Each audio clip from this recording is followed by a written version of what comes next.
يلا حلوان حلوان حلوان هلوكي الله اكبر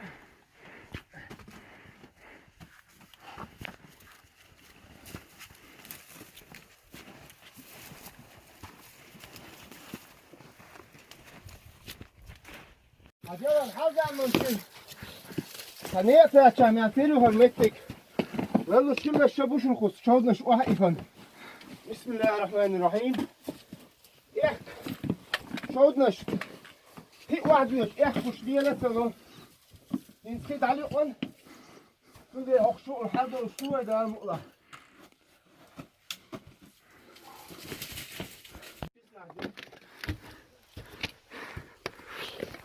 هو ده كان يجي يا اخوان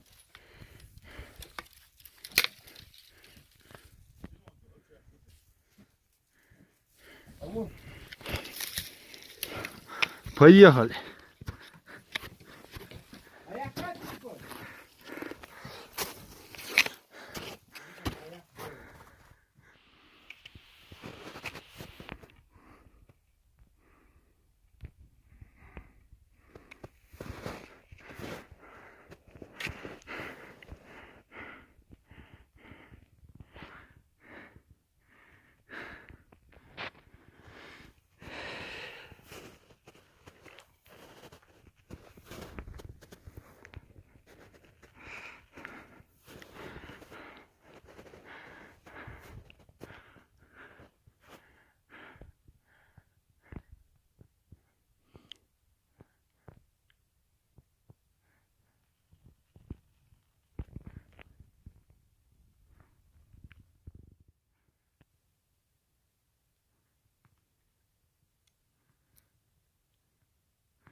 Hochschauen.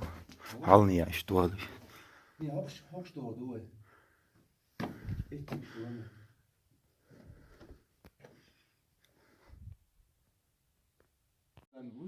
Aha. Hoch.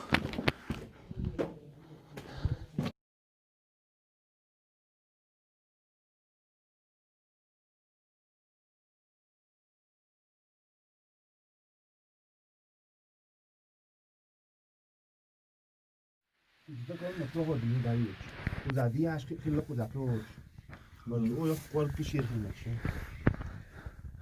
Ach, gesehen. Hört auf,